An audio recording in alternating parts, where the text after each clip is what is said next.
په جنرال مبین مشهور طالب د عدلیې وزیر عبدالحکیم شرعي کبرجن او د ملت دښمن دی. سلام، وخت مو بخیر. پام وکړئ د نن ورځې تازه خبر ته. په جنرال مبین د مشهور طالب مبلغ له رسمي ټویټر اکاونټ څخه چې څو شیبې مخکې د دې ډلې د عدلیې وزیر عبدالحکیم شرعي په اړه لیکل شوي دي پوسټ کې شرعي ته د کبرجن او ملت دښمنه په څېر خطاب شوی دی. که څه هم د شرعي په اړه لیکل شوی ټویټ د څو دقیقو له تېرېدو وروسته بیرته ډیلیټ شو، خو نوموړي په تونده لهجه لیکلي وو: د عدلیې وزیر شرعي عملاً ملت او د افغانستان خلکو د هیواد پرېښودو ته ګواښي. له ملت سره دغه دښمنۍ به ښې پایلې ونه لري.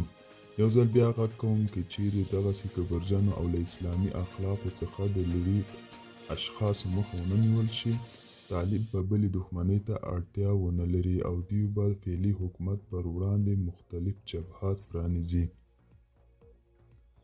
د مبین خان دغه ټویټ د طالبانو د مشرانو ترمنځ د ژور اختلاف ښکارندویي هم کوي.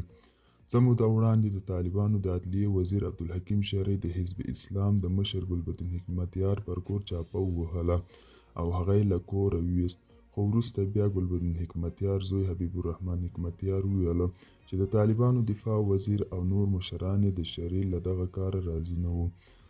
راپورونه دا دي چې عبدالحکیم شرعي په مستقیم ډول د کابل له همغږۍ پرته کندهار څخه اوامر اخلي او د هیواد په نورو ولایتونو کې خپلسري ډول باندې عمل کوي. دا و د نن ورځې چمتو کلی خبر. تر بیا هم په الله سپارم. ښه چارې